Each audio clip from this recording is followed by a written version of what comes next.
સુરતમાં કોરોનાની મહામારી વચ્ચે આમ આદમી પાર્ટી દ્વારા સુરત મનપા કમિશનરને રજૂઆત કરાઈ છે કે બાગડા માટે ગ્રાન્ટ ફાળવતી હોય તો ઓક્સિજન માટે પણ ગ્રાન્ટ ફાળવવામાં આવે તેવી રજૂઆત કરનાર છે। કોરોના સંક્રમણ વધતા મેડિકલ સુવિધાઓ પાંગળી સાબિત થઈ રહી છે, ત્યાં સુરત મહાનગરપાલિકામાંથી બાંકડાઓ માટે ગ્રાન્ટ મળી શકે તો ઓક્સિજનના બાટલા માટે કેમ નહીં તેવા અનેકો સવાલો ઊભા કરી આમ આદમી પાર્ટી આપના નગરસેવકોએ ફરી સુરત મહાનગરપાલિકામાં સત્તા પર બેસેલી ભાજપની મુશ્કેલીઓ વધારી દીધી છે। તાત્કાલિક બાંકડા માટે ગ્રાન્ટ મંજૂર કરી ભાજપ ઓક્સિજન માટે પાલિકા માનવતા દેખાડે તેવા તીખા પ્રહારો પણ કર્યા છે। આમ આદમી પાર્ટી આપના કોર્પોરેટરે વધુમાં કહ્યું હતું કે ચોક્કસ સોમવારે અમે કમિશનર અને પાલિકાના ભાજપી હોદ્દેદારોને મળીને રજૂઆત કરીશું અને જો અમારી માંગણી નહીં સ્વીકારાય તો ચોક્કસ આગળની રણનીતિ તૈયાર કરી લડત પણ આપીશું। નમસ્કાર, હું ધર્મેશ ભંડેરી, વિપક્ષ પ્રતિનિધિ સુરત મહાનગરપાલિકા।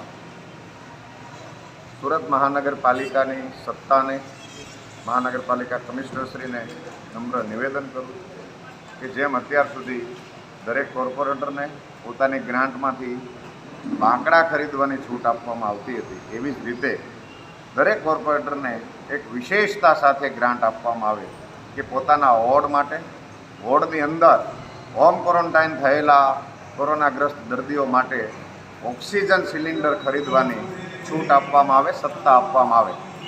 જો આ છૂટ, આ સત્તા દરેક કોર્પોરેટરને આપવામાં આવશે, એક કોર્પોરેટરને 10 થી 12 બાટલા સિલિન્ડર ઓક્સિજનના જો ખરીદવાની સત્તા છૂટ આપવામાં આવશે તો એક વોર્ડની અંદર 40 થી 50 સિલિન્ડરો મળી રહેશે અને એ સિલિન્ડરના કારણે રોજના માટે ઓછામાં ઓછા 40 થી 50 દર્દીઓને આપણે સારા કરીને ઘરે સ્વસ્થ કરીને મોકલી શકીશું। એટલા માટે મારો સુરત મહાનગરપાલિકાને નમ્ર અનુરોધ છે કે બાંકડાની જગ્યાએ બાટલાની સુવિધાવાળી ગ્રાન્ટ આપવામાં આવે તો જલ્દીમાં જલ્દી આપણે આ કોરોના કાળમાંથી બહાર નીકળી શકીએ।